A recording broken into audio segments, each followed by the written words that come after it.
Hello everybody and welcome back to the channel. Today I wanted to go back and discuss some more theories about From, but this time let's talk about Julie and her story walking ability. So what even is this ability and how does it even work? In episode 10 of season 3 we see Julie and Ethan at the diner, and Julie is explaining to Ethan what happened to her when she walked in the middle of that destroyed ruin or whatever it may be. But Ethan explains that it's in the Chromanacle and that it is called a story walker. He says that she can't change how the story ends because it has already happened. But that's really all we got on how it works, but we also do see it in action a couple of times in the episode where she first learns that she's able to do this. And we see her drop that rope down to Boyd.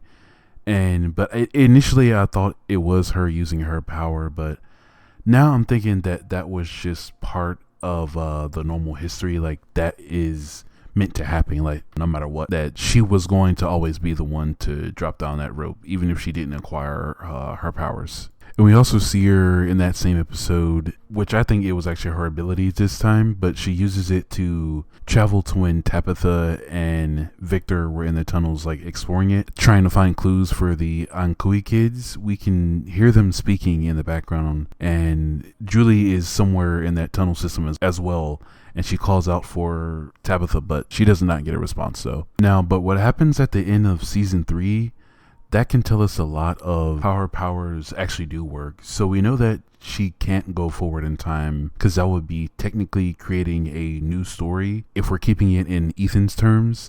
So we see in episode 10 of season 3 that she is telling Jim that she's trying to change the story, and she thinks that this is where it happens after she randomly appears in the woods as well. But she is trying to save Jim because she definitely does know that the man in yellow is coming to kill him. And we also see that she does have a new hairstyle and a few cuts on her face as well. So definitely she is from the future. But now knowing that how her power works, that she can only use it to go to the past, that means that the show has to be in the past. Like we're watching it like events that have already happened, since Julie's ability is she's only able to go into the past and not into the future. And that would make the Julie that we see with the short hair now the present day Julie, and the one that was there before in the rest of the episode with the longer hair would be the Julie from the past. And also, is there two Julies walking around now? Or does the new Julie just replace the old Julie? I don't know. We'll have to wait and see.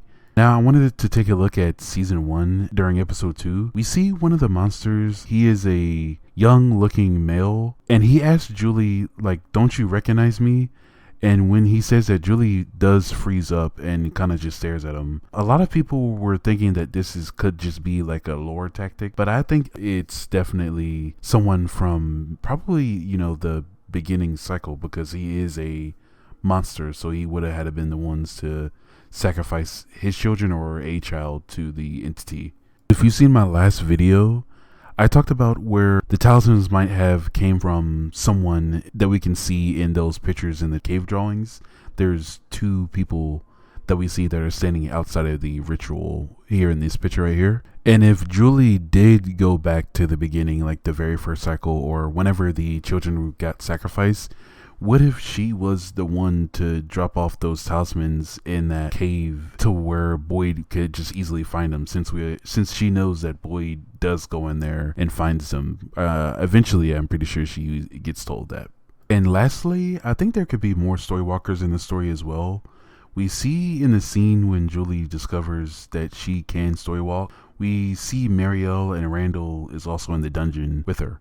But I don't think that the writers are making them the story walkers. I think they definitely have some other types of plans for those two. But I do think that the boy in white could be one. As we know that the boy in white, he's seen helping most of the cast, but not most of the cast, but a lot of the cast, and just trying to help them survive the city or whatnot. But when we see him pushing Tabitha out of the lighthouse, he apologizes and tells her that it's the only way. And at first, I was thinking that he did it because he injured her pretty bad. As we see in the beginning of season 2, she's hospitalized and they found her just laying in the ground.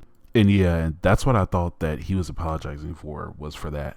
But even then, that still could have been like he did push her from a tall height, so never mind. But what I actually think he meant by that is that he was apologizing because he knew that Jim was going to die as a effect of them learning the truth about Ankui and remembering all of their past cycles and lives.